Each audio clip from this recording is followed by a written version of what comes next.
What is going on, everybody? So, really excited today. We got a fun conversation in store with a couple really good guys. And, I haven't done a lot of this, connecting with other collectors, and I haven't done a ton of collaborations. But every time I do one, I have so much fun. I'm like, I want to do this more often. So, I'm trying to do it more often, and I'm trying to talk with some people that some I know a little bit, some I don't know very much. So I've got two really fun guests on today. So first off, I'm going to bring on my guy Sammy Thunder. Now, welcome Sammy. Hey Greg, how you doing? Great. So I will say this about Sammy. I have a very soft spot in my heart for Sammy because when I started my channel, I didn't do any collaborations. I didn't know anyone. I knew nobody. And I get this email one day from Sammy that says, "Hey, you want to come on my channel?" And I was like, "Oh my gosh, this is like I haven't done this. So yeah, I would love to." And so I was on your first trivia night, Yeah, and it was the first time I even knew anybody out there knew who I was.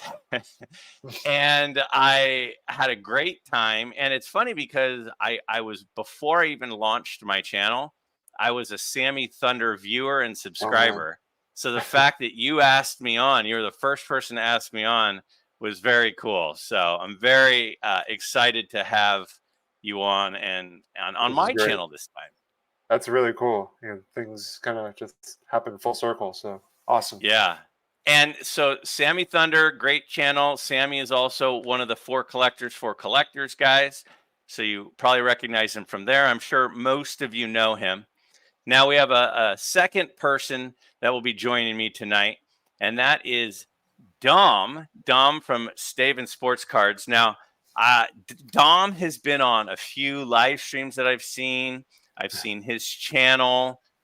He was recently on Splendid Sports Cards with Adam for his 3-and-3. He was the first successful completer of his 3 goal cards, right? Yeah, So, that was a lot of fun. yeah. So thanks for joining us. You know, I'm excited to get to know you a little bit since I don't know you as well as I know Sammy.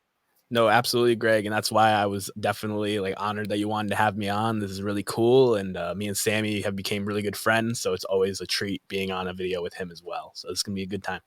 Yeah, I Awesome. mean, I've seen a couple of times. I've seen you post like even very recently, like last weekend or the weekend before. You had bought some stuff from Sammy. You did a video about the stuff you bought from Sammy and at the show, and I know. And Sammy was just telling me a minute ago that you guys, I think, roomed together at the National last year. Is that right? Yeah, Yes, we did. So I feel like I'm actually the outsider here. You guys know each other, so. Um, so here's basically our thought for tonight to everybody listening and watching is the thing I really respect about these guys and the thing I really admire about them is they are both primarily vintage collectors. And we'll talk about what does vintage even mean in a minute, but they're primarily vintage collectors. They're guys that are trying to create a nice vintage collection, but we're all three of us are just regular guys. None of us have like this huge amount of money coming in. So it's sort of this gradual marathon to get our collections to where we want them to be. It's not where we can just go out and start buying a bunch of stuff. So, kind of talking about that process of because a lot of us are just regular guys with regular income, but we really like cards. So, what's the game plan? How do we do this? And so that's kind of what I was hoping to talk to you guys about tonight. So, Sammy, just briefly to people who don't maybe know you or aren't as familiar with you, or maybe are, take us through like maybe just briefly the last kind of 2 years. Actually, you know what? Before we even go there, I'm jumping the gun. I'm jumping the gun. Should we talk about the PSA SGC? I think we have to talk about the PSA SGC thing. sure. I don't want to be the breaking news channel and all that, but I do feel like we should at least address it. So first, Dom, what is your take on the PSA parent company collectors acquiring SGC? And then we'll go back to what we were saying there. What do you think, Dom? What do you think about this whole thing? Yeah, that's been clearly the big buzz topic in the hobby the last few days here. I don't think it's going to really impact my collecting all that much, but I do think that anytime that some competition gets removed from a space, it's not a positive thing. There was a nice kind of message put out there by Peter from SGC saying things are going to be status quo and that they're just going to use the resources of collectors to improve their product. So I'm more of a wait and see approach. With SGC, I have some cards that I bought already graded from both SGC and PSA. But me personally, I like to collect the more obscure, non-basic top stuff mostly. So I'm not going to be buying stuff that I can find at any show in an SGC slab until I kind of see where the dust settles. The truly rare stuff, I'm not going to care what holder it's in if it's an official one. So just correct me if I'm wrong, but just from my watching your channel and seeing different things that you've produced, you kind of are, I mean, a lot of your cards are raw, right? And then some are in SGC and some are in PSA. You're certainly not exclusive, Mm-hmm. but you kind of are spread out amongst ungraded SGC and PSA. Is that right? Yeah, I just want the best deal for the card. So I don't really care Right. if it's raw, Beckett, SGC, PSA. As long as it's Right. not some sort of third party slab, I'll buy it.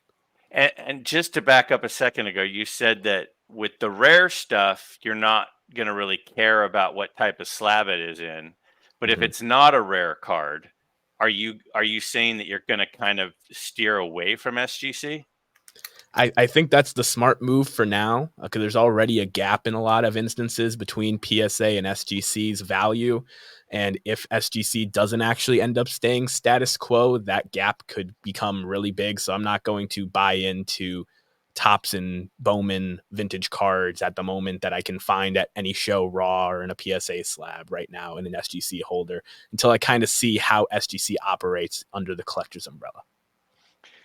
Okay, so now Sammy is in a different situation. Again, Sammy, correct me if I'm wrong, but you are exclusively SGC to the point where you have some things that were in PSA holders that you've crossed over to SGC holders that but I mean, I'm looking on your wall behind you. I see one PSA slab and the rest are SGC, right?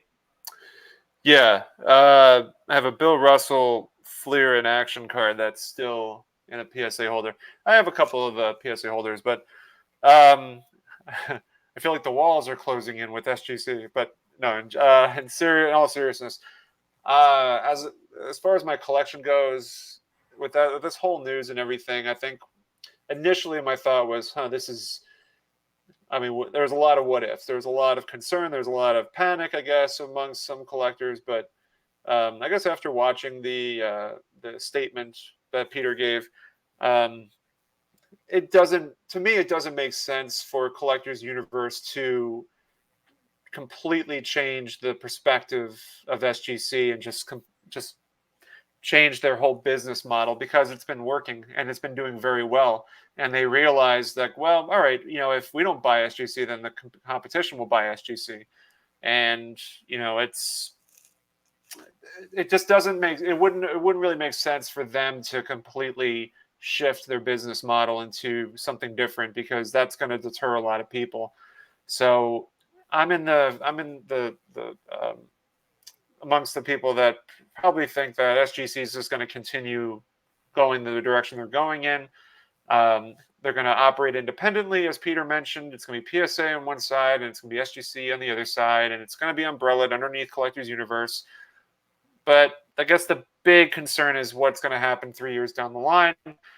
I don't know. I think we're at a point where the hobby's, at a huge height. You have all these old grading companies, was like GIA, I can't remember the name, but that were around in the 90s. And, obviously their slabs don't hold the same value. But, I mean, SGC has been around for so long at this point that even if something were to happen, I don't think their slabs are going to be devalued over time. I think it's just going to maintain its status over years to come. So that's just my perspective on it. Sure. Yeah, and obviously none of us know. Hmm. And it's tough when we have, my collection is probably 65% PSA, 35% SGC. I've recently been considering crossing a lot of my stuff over to SGC, and now I'm going to hold off on that. Will I eventually? Maybe. My concern, this is my main concern, and I don't want this to turn into the whole SGC PSA conversation, because there's a lot more I'm interested in hearing from you guys. But whenever there's a umbrella company that has different brands under it, so like um, let's say Gap. Gap has Old Navy, they have Gap, and they have Banana Republic. And each of those is kind of at a different level. Old Navy is like the cheap, stylish clothing. Banana Republic is like the high end stuff. Toyota owns Lexus, so if you want a Toyota, just a regular guy car, that's this. If you want the Lexus, it's like a different stratosphere. And with most companies that have multiple brands under their umbrella, they're usually going after different groups. So my concern for SGC is if they hold both companies, and PSA say stays at $25 and SGC stays at 15, then almost by default they're positioning them as one is premier and one of them is economy. And that would concern me. So I don't know how it's going to play out, obviously, but that's my concern if they were to keep both brands, is that one would be seen as good and one would be seen as lesser. And I don't think that that's an ideal situation. What do you think about that, Sammy? It's even before the purchase. I mean, obviously the market share is completely tilted over towards PSA. Um, I don't think that's going to. I think there's a lot of people who will still like the vintage collectors who love the way that their cards look in an SGC slab. I think it's. I don't think it's going to change or alter their thinking. In terms of your analogy with like the Gap and Toyota and so forth, I understand your thought there. One might be lesser than the other, but would you say that maybe sometimes even before this there was still that sort of thinking, like SGC is kind of the secondary and PSA is considered the primary? I mean, that was kind of the feeling even before the purchase. Sometimes there are the people who everybody would talk about how PSA, like a Brooks Robinson 57 in a PSA 3, probably will get more money if you were to sell it versus one that's in an SGC 3 holder. But I mean, that's just a very blanket statement. Obviously, there's Yeah. more to it than that. But like, if let's say centered and everything, the cards were identical, generally speaking, it seems like PSA was always the brand that had better value. So if that sort of mentality was there before, and it's probably going to continue to kind of continue, that mindset's going to just probably continue even if they're under the same umbrella.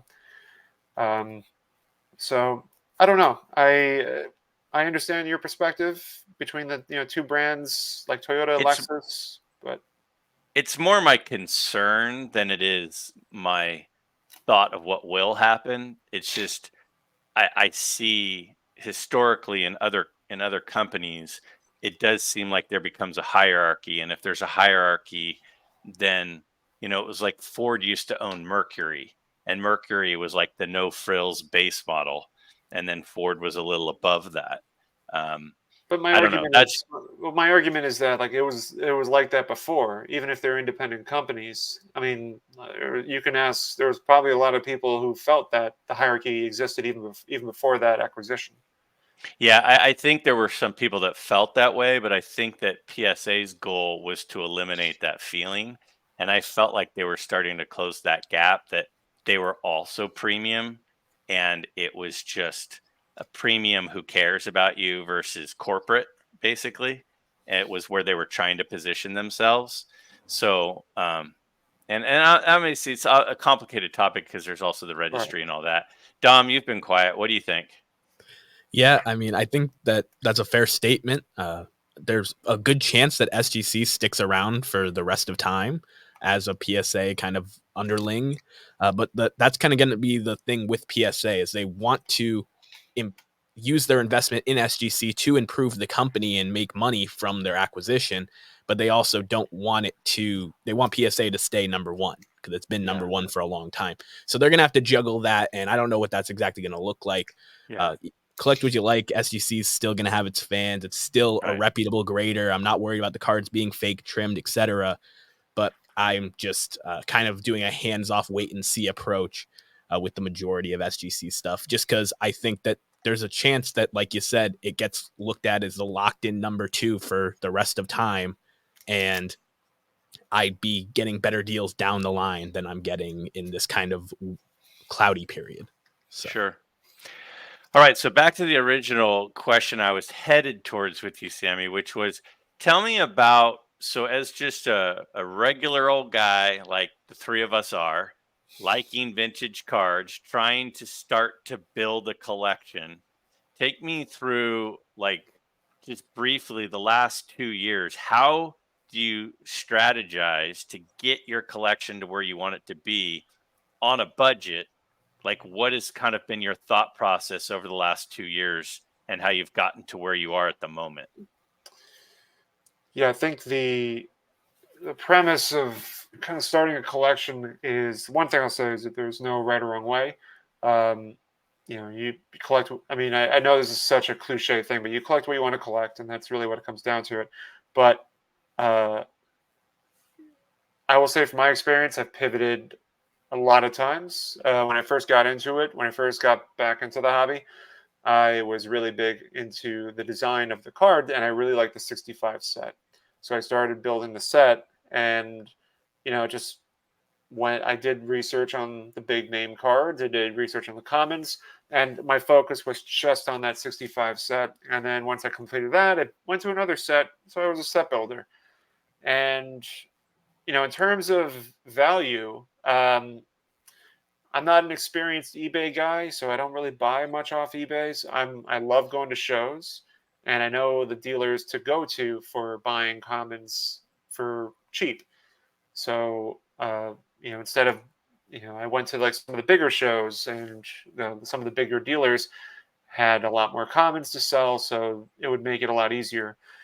So that was the budgeting aspect, kind of steered in that direction. But over time, within those 2 years, I've pivoted from being a set builder to being a rookie card collector to now being kind of just a player collector and focusing on very particular cards. And so I've definitely streamlined myself down from being a huge collection builder to a very minute collection. And that's kind of worked for me over time. But you live and learn. It's all based on experience. Now, I want to circle back to you on that after we have Dom answer the same question, which is, you said kind of funneling down to a kind of a more minute, smaller, focused collection away from kind of a broader collection.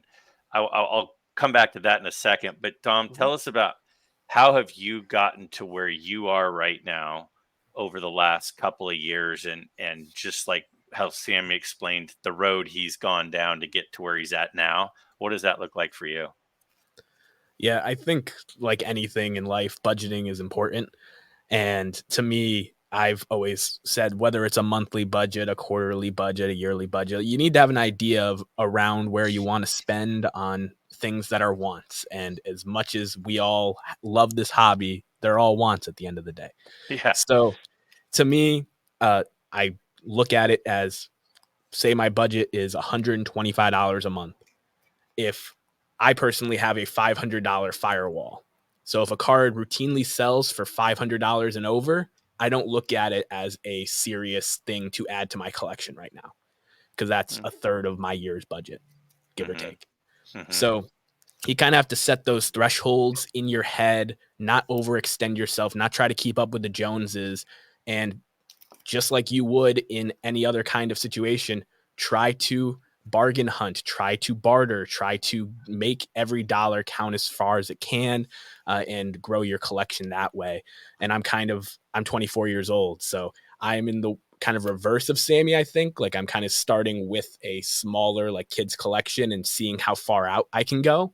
But at the same time, it's something that is important to kind of pace yourself along the way and not get too out over your skis.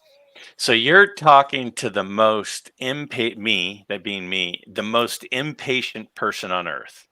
And I see, you know, Orlando just showing these insane cards. And I see Darren at Return to Collecting showing these insane cards. And you see these guys that have these just incredible collections. And I struggle with not keeping up with the Joneses because I'm like, I really want that. I need that. And so staying financially disciplined, like you're saying, is extremely mature for someone your age. But do you ever look at what are some other ways that I could add to my budget? Or do you say, I've got these things that aren't really my thing anymore. I'm going to sell these and then put that into my budget, or I'm going to do this little side hustle because like Sammy's started dealing, which I'll talk to him about in a second, which I'm thinking is it's largely goes toward his hobby budget. So how do you stay patient, Dom? And how do you is that a problem for you, or is it just a problem for me? I mean, we're all on our own hobby journey at the end of the day. To me, I know that I have time on my side as well. Like I have a rest of my lifetime to be able to get as many cards as I can possibly afford down the line. I can't have them all anyway. I'm not going to have them all. So I don't really worry about that too much. But I think when you're talking about the budget and trying to add to it, there has been times where I've taken parts of my collection. I used to collect a good amount of football as well. And I've sold off a good chunk of my football collection just because I don't look to add to that collection anymore. I don't look at that collection as much as I used to. I kept some cards that really meant something to me, had memories, players I really adore. But I think that's always an option.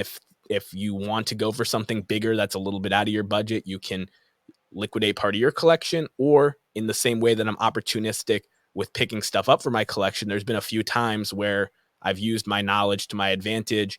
I've picked up a card that was going way under market value, and then I sold it to just add to a show budget or a hobby budget for that month or time period. So So it's you do flip some cards when the opportunity arises, yeah, on but it's occasion. not something that you kind of seek out, but when it happens, you'll go for it. Correct. And Sammy, is that the reason that you got into dealing, is to just find a way to fund your budget, or did you just do it because it's fun, or sort of same sort of thought? Yeah, it's well, I enjoy setting up at card shows. Like I really look forward to it when the opportunities come. So like this weekend, tomorrow and Sunday, setting up at shows back to back, and I love the feeling, I love the interactions. So to me, yeah, it's definitely a big part of it is the fun aspect of it, and I mean, who doesn't feel good about people passing by and just appreciating what you're selling and what you have? So and also it's just an opportunity to make trades with other dealers or buy some from stuff from other dealers. My favorite is when you have people come up and have things people that come up and sell things to you if they have anything. And so I've picked up some really cool stuff recently that came from situations like that. As far as financially goes, for quite a while, for the at least first year, I wasn't selling anything. I was building up a collection, and that came just from out of pocket. So everything starts with an investment somewhere, and then over time, I realized, like as I was mentioned before, I wanted to shrink down my collection, and I realized like, okay, there's an opportunity here to be able to kind of self fund myself, and not have to take any additional money out of my paycheck towards cards. Periodically, there are times where I do. Like if I'm doing an SGC order, I kind of treat myself to that instead of using hobby dollars. But yeah, this kind of became the new focus. And so I strategize how much I'm going to spend on a particular lot of cards when I need to replenish, and uh, budgeting how much I would like to bring with me to the National or Strongsville. And so there's a lot of moving pieces involved. But yeah, it's a combination of financial self-funding and it being fun. Yeah. Yeah, it's always fun, and it sounds like you both do it at least to a certain extent, is kind of using the hobby and the knowledge that you've acquired from it to be able to help fund it. Because then, if you can make a few dollars by flipping a couple of cards or selling it, I mean, as much fun as it is selling at a card show and setting up, it's also nice to, kind of put some ammo into the, cartridge for yourself so you can actually go out and get a couple of cool things. Now, another question that has come up for me a lot, and I'm really curious on your guys' take, um, is what, in your opinion, we'll start with Sammy. When is the threshold between vintage and modern, or just what is like the point at which cards are vintage cards? Uh, so I kind of created different generations of cards. So 1980 and earlier to me is vintage. Um, Between 1980 and 1986 is retro. And then you have 87 to, I don't know, I guess like 92, 93 as junk wax. And then, or 90, I don't know. I guess it's like 87 and beyond, I suppose. I don't know. Because after 94, 95, it just becomes a blur for me, unfortunately. But I kind of, yeah, that's sort of kind of how I picture things. And a lot of people say 1980. Why do you say 1980? Uh, it's a good question. I mean, they have the Ricky Henderson. So I think it has a lot to do with the rookies from that time. So listen, there's a ton of Ricky Henderson rookie cards out there, but there's something just about his career and about his who he is and the kind of character he is, and also just the effects that he had in the game makes his rookie card. It's not expensive by any means, but it's prolific enough. And unfortunately, I think like in 1981, there's a huge jump in value in terms of rookie cards. Like Fernando Valenzuela's rookie and Tim Raines' rookie. Those cards go for like $5, $10 max, maybe. So, to me, I guess there's just a huge jump in terms of like key player rookie cards and in terms of value. So obviously, like Cal Ripken's rookies, his tops traded rookie is worth a lot, but it's few and far between in terms of how valuable these cards become versus cards like in the '70s, George Brett and Robin Yount and even like Nolan Ryan cards and the 75s. Pete Rose is like a $20 card. So when you step into 81, 82, 83, the commons or the semi stars even, or I'm sorry, the stars and Hall of Famers are not worth nearly as much. So I guess I don't know. To me, I look at it maybe sometimes as in a monetary sense, but I don't know. That's my first instinct on it. How about you, Dom? What do you think? Where is the threshold for vintage? Yeah, I'm not trying to be boring radio here, but to me it is also 1980 and back. And I think it's more so about the kind of card production as well. Both the card stock starting to change in 81, as well as not only Topps is producing more to compete with Fleer and Don Russ, but there are multiple companies making licensed trading cards. So to me, that's like the clear cutoff between the vintage cardboard era and what some people call junk wax. I like the term retro. I think that's actually a pretty good one for that stuff because it does feel a little weird almost saying, oh, 80s vintage, but 81, oh, that's new. Like that's not that just feels a little weird, but I think that 1980, that kind of difference in production that started the following year, Like Sammy said, players having multiple rookie cards, a lot more cards being printed and distributed. I think that's really where the cutoff is between vintage and the semi-modern. Just to go back a step before, I'm sorry, I just want to mention one thing that Don reminded me of that is production. You have, Don Russ, Don Russ, Fleer. So you had more. I think that also had something to do with it as well. Is that you had the three companies competing against each other, whereas Topps really kind of dominated the time period of the 70s and prior. Another threshold that I think is an interesting one that I don't ever hear people talk about is from 73 to 74. Something dramatic happened between 73 and 74 that I think could make people consider that to be the threshold as well. Do you know what it is? Do either of you know what happened between Lots of the 73 high and 30? numbers. So they came in, instead of coming in series like they did in Yeah. 73, everything was released at the same time in 74.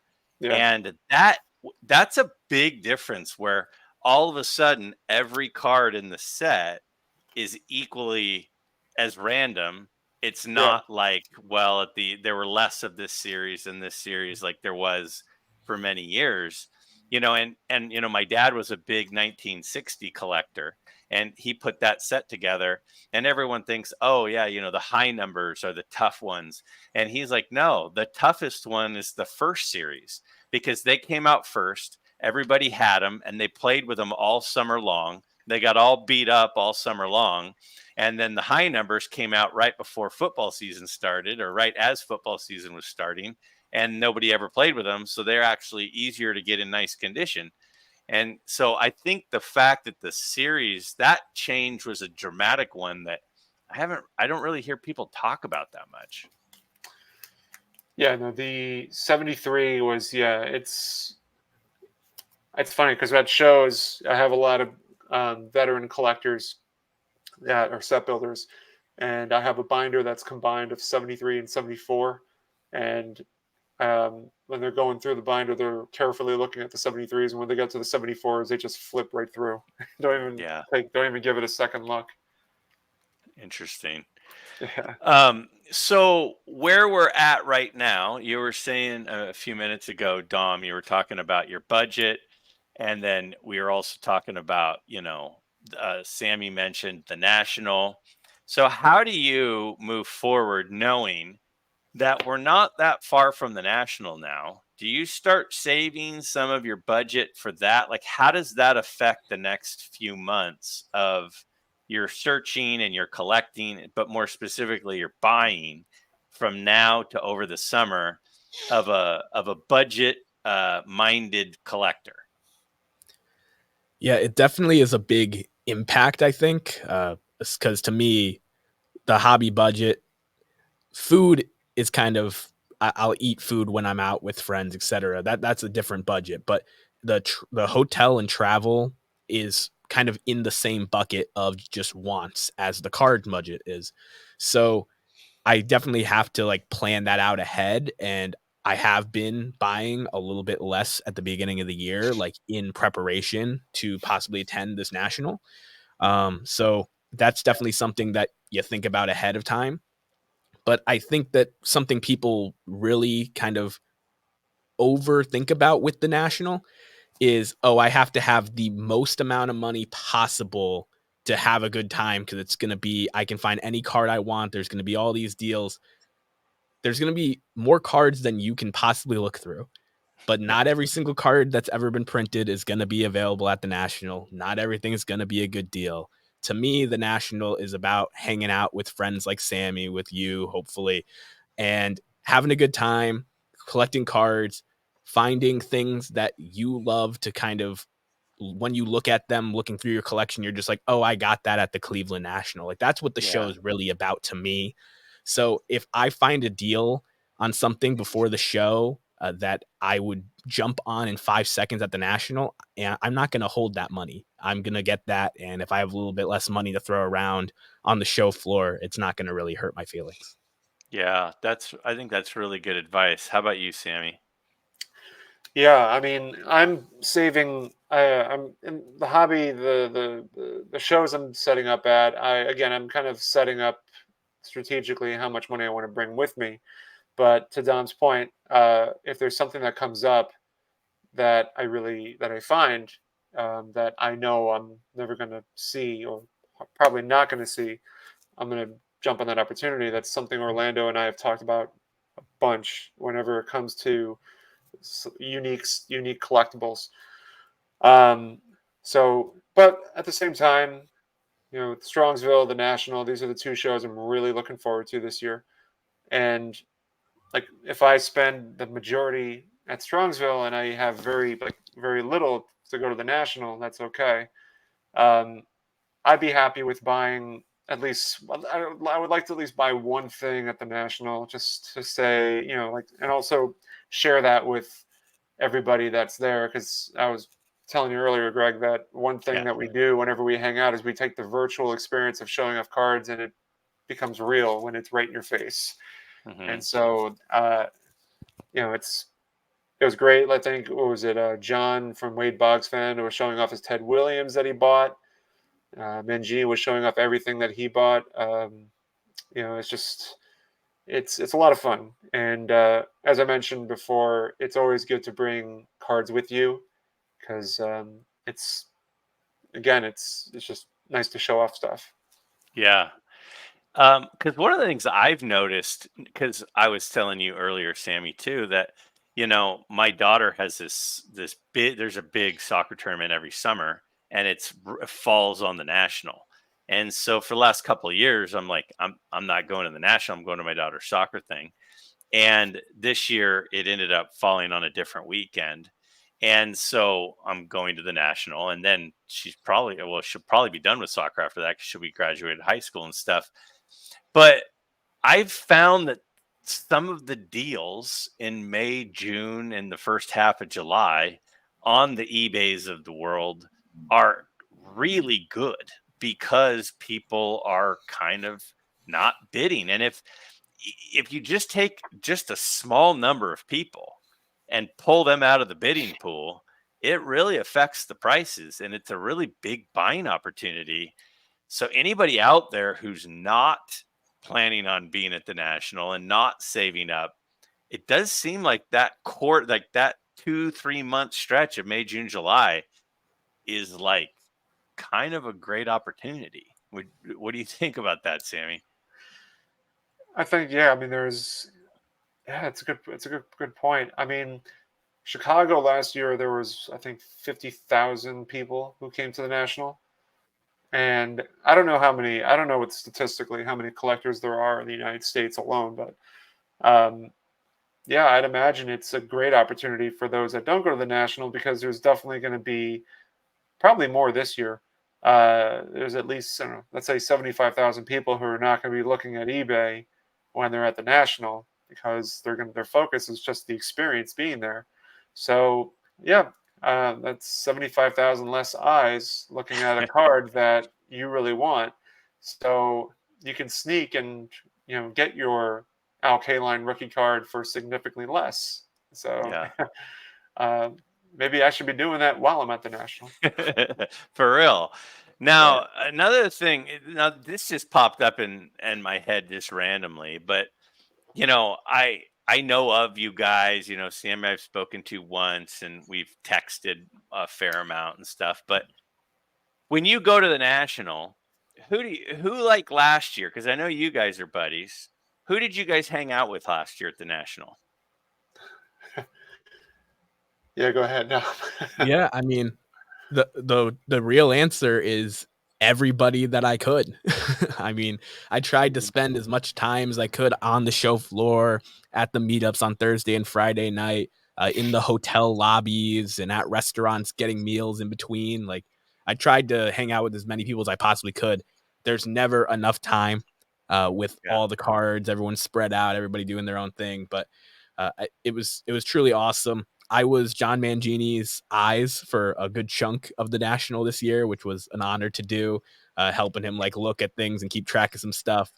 So that was a lot of fun getting to kind of soak up that knowledge and see how he approaches tables, him and Rick Vintage Oddball Cards, with kind of their eye for finding the unique stuff that I'm also very passionate about, and how they negotiate on some of those bigger deals. That's stuff that'll be valuable for me down the line.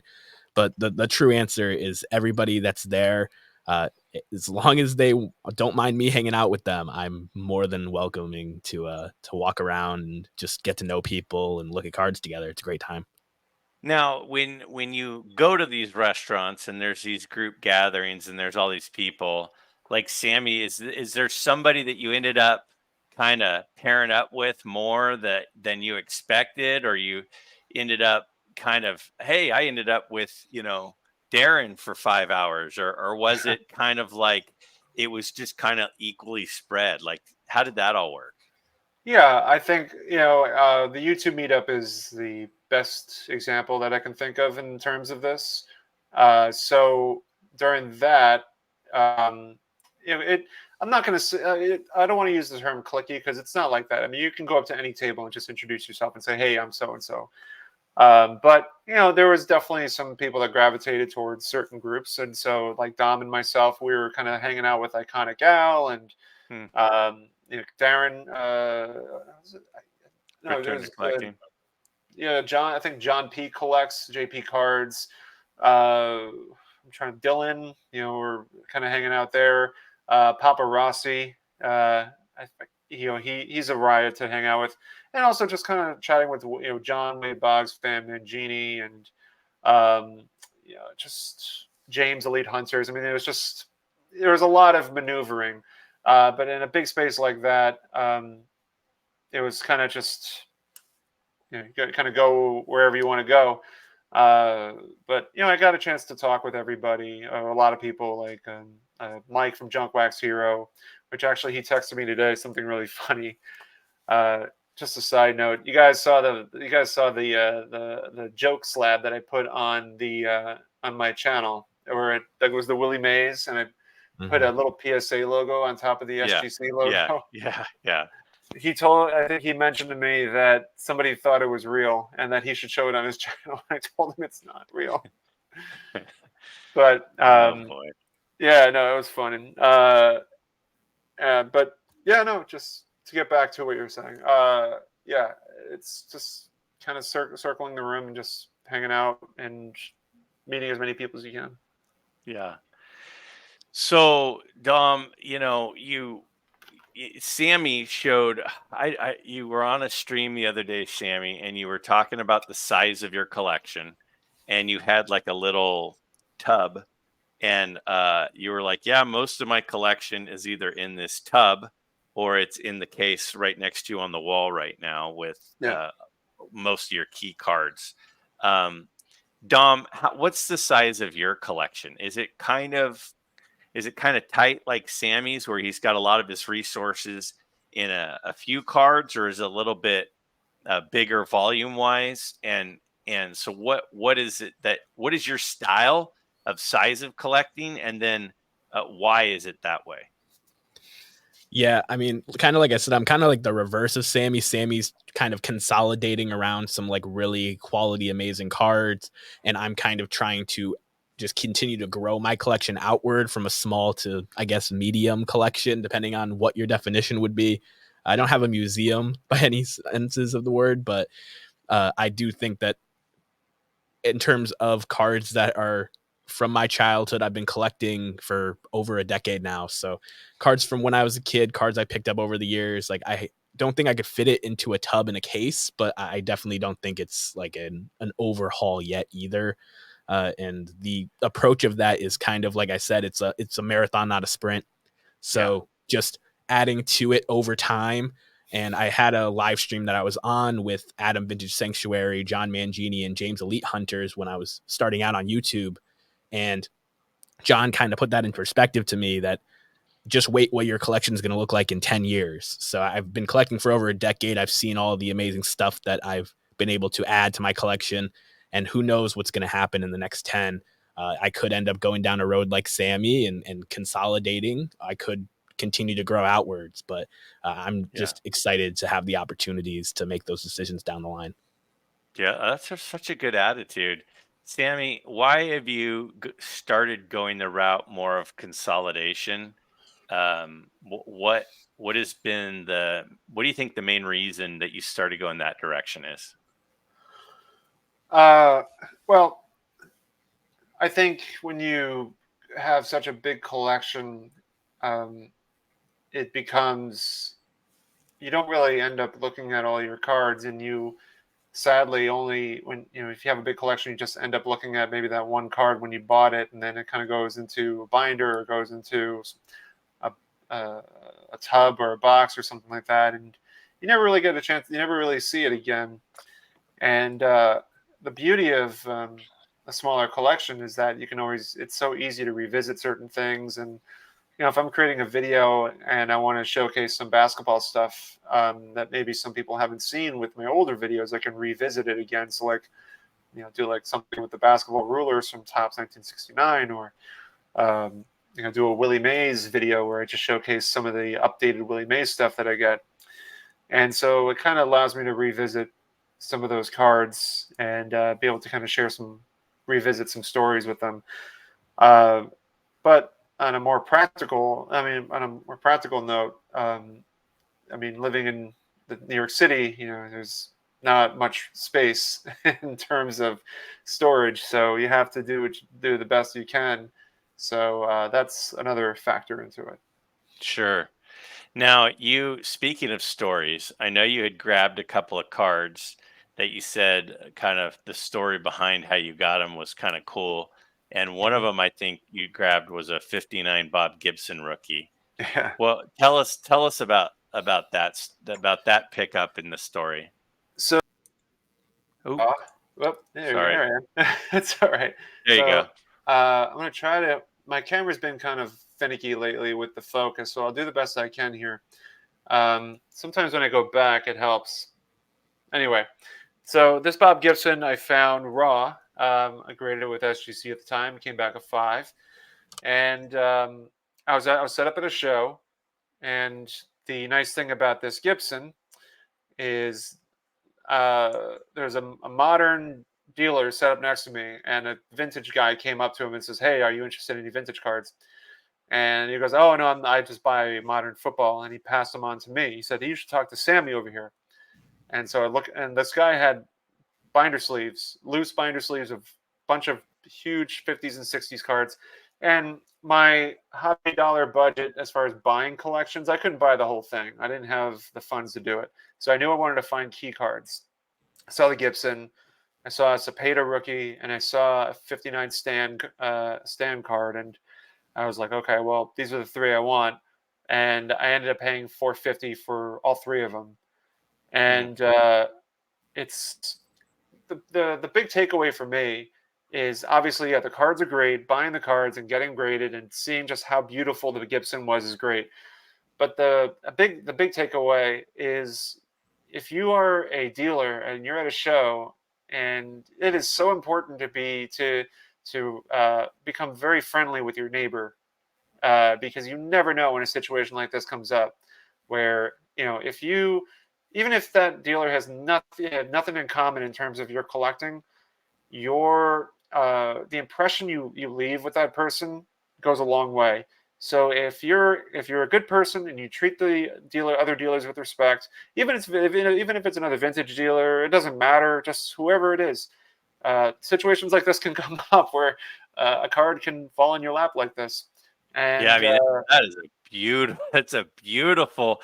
So he's holding up an SGC 5 Bob Gibson, and it's like perfectly centered, and yeah. it's got beautiful crystal clear image, and I mean it looks like a really nice 5. Yes, yeah. That was one of the big debates. Like, should I resend it? And I actually, at the national last year, I mentioned I went to the SGC booth and Peter was there, and I was like, oh, I have this Gibson that I graded a 5, and I thought maybe I can resubmit it just to kind of get a second look at it. And I didn't have it with me. I didn't think to bring it with me at the time, and he was like, "Do you have it with you?" I'm like, oh, God, I can have Peter just evaluate it right here, right now.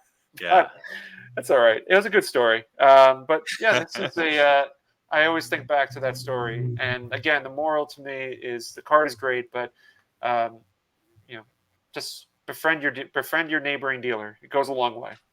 The funny thing listening to him, Dom, is like Sammy's such a nice guy. Thank Like you. everybody would like Sammy. So becoming friendly with for Sammy to become friendly with his neighbor at the card show is like that's just automatic. So it's good advice if maybe we're a little bit sour, but Sammy I don't think has many problems with that. Well, I Dom, do mean, you have go ahead. go ahead. I'm sorry. Yeah, no, No, go ahead. I didn't want to cut yeah. off. No, I want you to go. No. I just want to mention. I mean, like tomorrow when I go to the show, I'm expecting to see that same neighboring dealer because he sets up next Hmm. to me in Fishkill, and his name is Doug. He's a huge Jets fan, long red beard, and super cool guy. Always have fun just hanging out with him, and so I don't think he watches my channel, which is fine. But in case he does, thank you, Doug. Now, do you have do you feel like being on YouTube benefits you at shows? Like do people notice you and come to your table and say hi, or when they have stuff to sell, do they come to you maybe sooner than they would have if you were just a random guy, or do not a lot of people recognize you? Like how does the YouTube recognizability work at a show for you? I couldn't answer this more quicker than that. So there's yes, being on YouTube has definitely garnered a nice following in terms of people.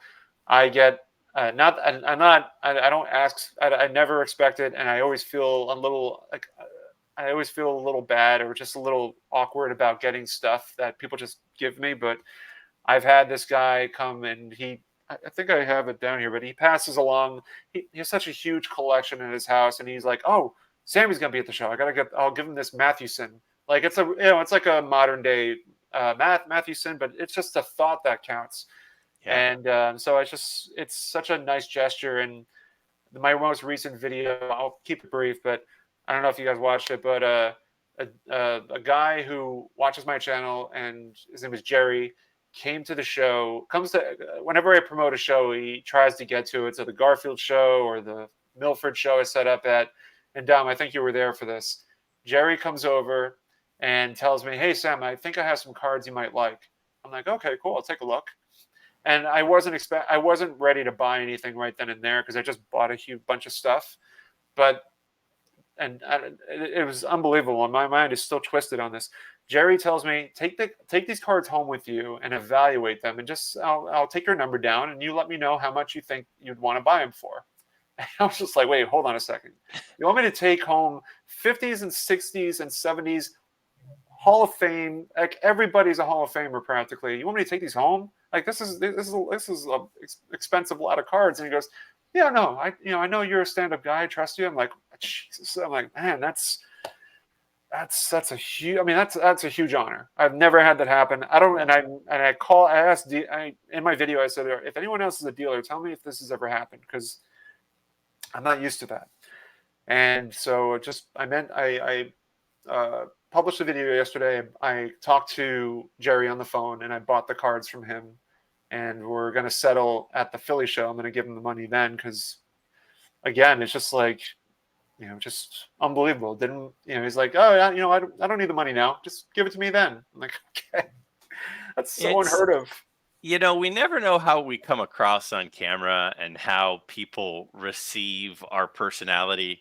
But I can tell you, Sammy, you come across as a super nice, super trustworthy, super Thank you. gentle guy. It does not surprise me at all that somebody would be like, "Oh no, I know, you're good, no worries." Like that doesn't shock me at all.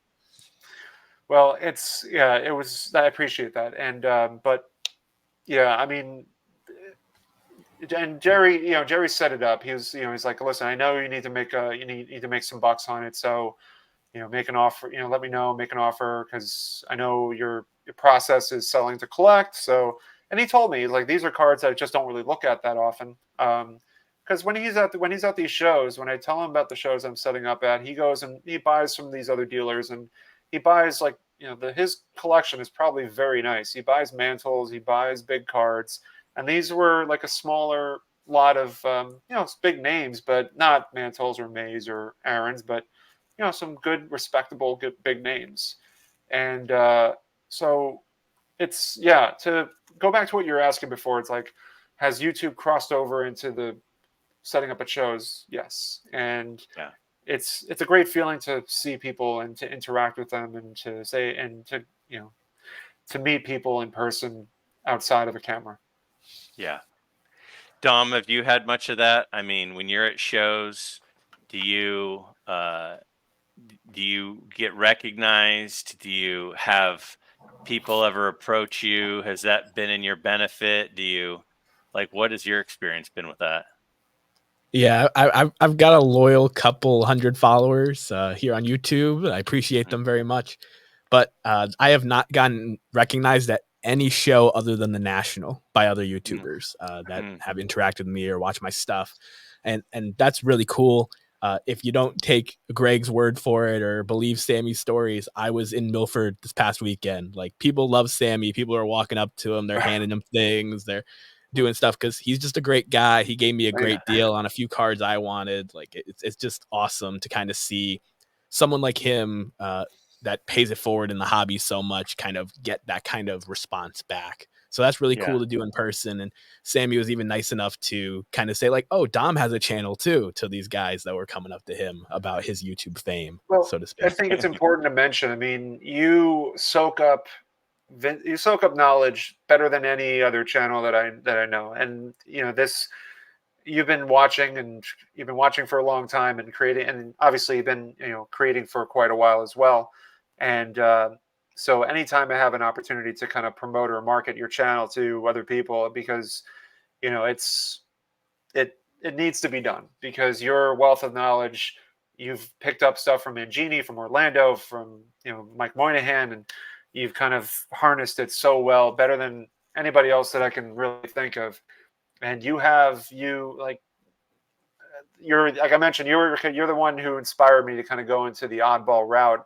It was right after you bought the Frank Robinson, was it the Jet magazine. Mm-hmm. That was fun when you bought it from that table, because that guy had so much oddball stuff, and I'm like, oh, this is really cool. I think, because there's nothing wrong with buying a 54 rookie card of Hank Aaron, but the thing is that practically half the tables have one. Hmm. But there's so many unique stuff out there that you may not find too often. So kudos to you for kind of instilling that in me. Nah, I really appreciate the kind words, my friend. I don't credit completely myself.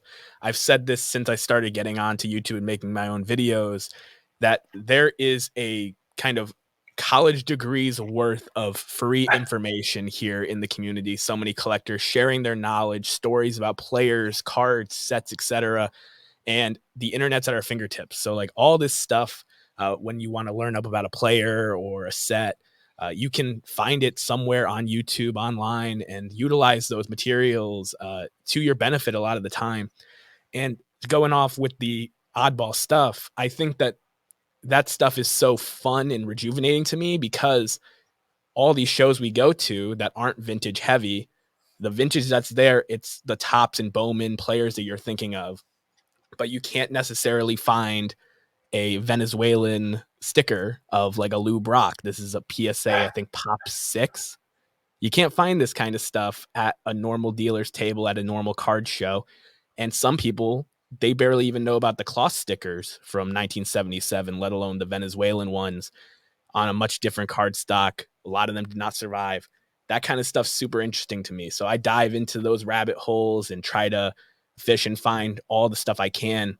And because less people are aware of them or less people are interested in them because they're not quite as iconic or memorable, I'm able to stay under my threshold and add some really unique stuff to my collection that I personally just really love. And I'm able to share those stories here on YouTube. And my favorite comment I always get is, I've never seen that before. I didn't know that fact. I didn't know about that set. I love introducing people to new stuff if possible, because there's so many people on YouTube that did the same thing for me. And it's interesting that as you're speaking, Dom, because it's like, you're a young guy. I mean, I'm old. This is crazy to think, but I'm old enough to be your dad, apparently. You said you're 24, right? Yeah.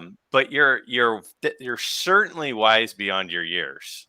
Some of the ways you responded to some of these questions earlier, I'm like, I mean, your ability to be patient, your ability to stay budgeted, your ability to plan.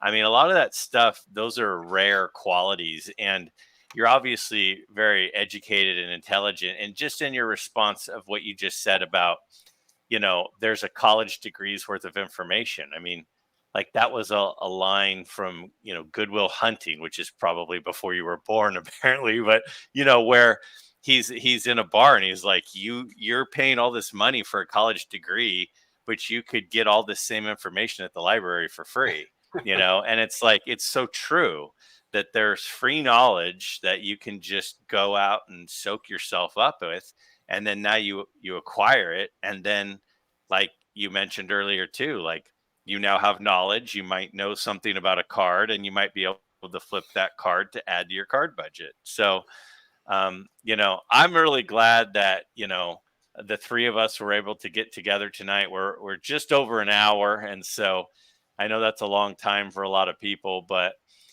Sammy, I don't think you were here quite yet when I was talking to Sammy about it, but Sammy had me on his channel on February 10th of 2023, and it was the first channel that I ever did any sort of collaboration with. And at the time, I had 1,350 subscribers before I had a single collaboration. And Sammy's the first brave soul to ask me on. So that was very cool of Sammy. It's great to catch up with Sammy. It's great to actually have a communication instead of just texting. We've played phone tag. We've almost been even on with you, and there's all that. But I'm just really glad that we were able to kind of get together. And again, for the people out there listening, my biggest hope is that we all kind of, because a lot of us aren't these wealthy guys that can just go out and buy a collection. We have to slowly build it. And Dom, your comparison to a marathon over time is it's the perfect analogy of, we just got to take time and slowly get there, even though that might be difficult. Sammy, is there anything you want to say or promote or talk about? Do you have a live coming up or anything before we wrap up here? Just mentioned Sunday. I'm doing the Four Collectors live stream, and pretty much before this whole SGC news, I was going to do a vintage chill and chat. So it's going to be an open invite, and I'm hoping I don't have to talk throughout most of it. So maybe Mike Petty will show up and just take over. But in all seriousness, come check out the Four Collectors channel. I'll do the live stream Sunday. Please join. I'll leave the link in the chat when the live stream happens, and you can join in. I'm sure the conversations will definitely gear towards this whole acquisition, but we'll just hopefully have some fun and just talk some cool stuff. And as Sammy is saying this, we're recording this on Friday night, March 1st. And I tentatively am planning on uploading it Sunday morning. So that would mean that the Four Collectors live is tonight. And it usually starts at 9 Eastern. Is that right, Sammy? Yeah, I think, that's about right. So 9 Eastern tonight is when go check that out. Those are always really fun. I try to make them every week. It's sort of the Sunday night at 9 p.m. Eastern is sort of the Four Collectors time. And I whenever I'm available, I always jump in. Dom, again, if you're not a subscriber of Sammy or Dom, Sammy Thunder and Dom Staven Sports Cards, obviously, I would highly recommend that you subscribe to their channels. Both really good guys, as we just could tell, obviously, over the last hour. Dom, do you have anything coming up or anything that you want to shout out before we go? Yeah, I mean, I appreciate the kind words and having me on. This was a lot of fun. And it's an hour passed by because we were having fun. Like, the time just truly flies on these collaboration efforts. So if you're not sick of hearing my voice in these kind of long form content, I do a podcast with all of our mutual friend Jake over at Legends Never Die. The podcast is called Cracking Cooperstown. It's a Hall of Fame podcast about Hall of Fame candidacy and elections, as well as collecting the Hall of Famers' autographs, memorabilia, and cards. And we drop that periodically over on his channel as well as on Spotify podcasts if you're an audio only person. So go check that out if you don't mind hearing my voice. I don't think we mind hearing your voice. Well, so guys, I really appreciate you both coming on, spending a little over an hour with me. It's always fun to hear a variety of perspectives. We're all kind of in this whole hobby community together, not just YouTube community, but hobby community. And I always learn a lot when I sit and I talk and I pick the brains of other collectors, especially guys that are as well versed in it and as involved in it as you guys are. So I appreciate you sharing your expertise, and I appreciate you guys spending some time with me. Again, check out their channels, subscribe if you haven't.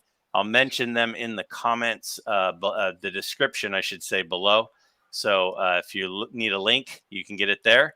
Other than that, thank you for sticking around. If you made it all the way to the end of our hour and 6 minutes, talk to you guys later.